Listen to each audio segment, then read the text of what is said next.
Joining me now is former Democratic Governor of Montana, Steve Bullock. He's now the co-chair of American Bridge 21st Century. Governor, thanks for being here. You want to see the social spending bill passed, but now that it's going to be pushed to next year, an election year, do you think it will?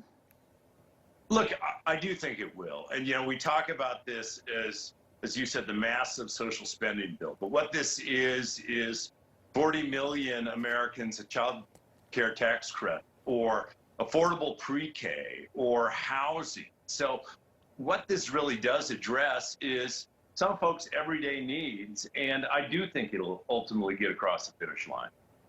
You know, I was thinking, like you, Joe Manchin was once a Democratic governor in a red state. You both speak the same language. You know, he's concerned about inflation. He's concerned about the cost. And he's indicated that voters in West Virginia don't want it, or at least it's a challenge. What is the case that you make to Joe Manchin to convince him to get on board with the Build Back Better bill now? Well, I think the case that needs to be made is that there are folks, urban and rural, all across this country that have been hurt.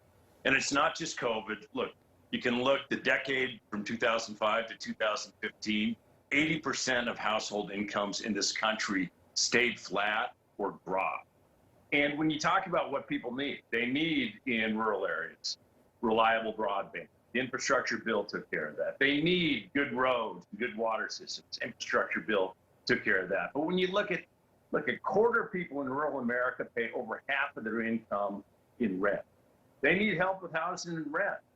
The Build Back Better program does that. Everybody can talk about the cost of drugs right now, prescription drugs. Build Back Better does that.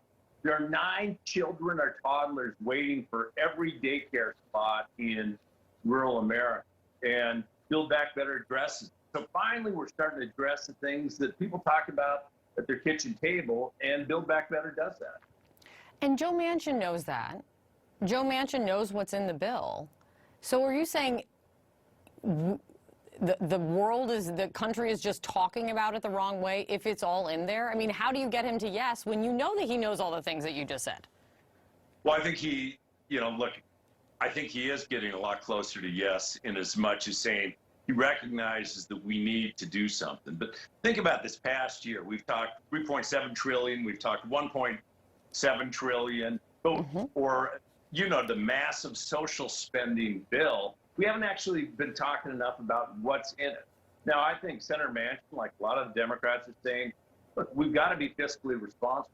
Don't kid yourselves. The $2 trillion of debt that we got in the last 4 years from tax cuts that don't benefit those folks in Senator Manchin's district or in Montana or Indiana or anywhere else. Republicans weren't worrying about sort of their folks' kitchen table issues.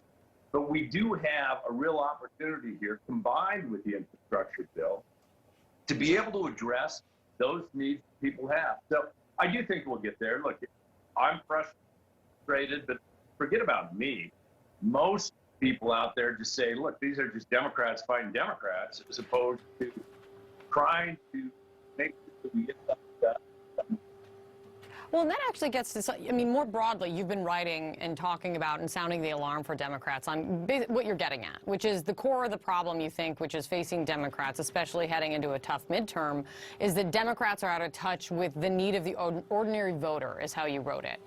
Why do you think that is? Yeah, I think at times, look, the Democrats become either typecast or, and conservative media, other media certainly help that, but aren't necessarily viewed as addressing the issues someone's talking about across the fence line or at a kitchen table. And that's, I think, one of the reasons. Now, look, my last op-ed, it came up sort of after the Virginia election, when almost half of those counties in Virginia, Democrats lost by over 70%. And we got to show up. We've got to make, both in urban and rural areas, we've got to make the connection with folks' everyday lives. And most people are thinking about, right, how's my job? How's my home? How are my schools? Am I going to make it to the end of this month with a little bit of money left to spare? Those were always sort of the issues, bread and butter, economic issues that Democrats spoke about, fought for, and actually advanced. And we got to make sure that people all across the country know that that's what we're doing. Governor, it's good to see you. Thanks for coming on.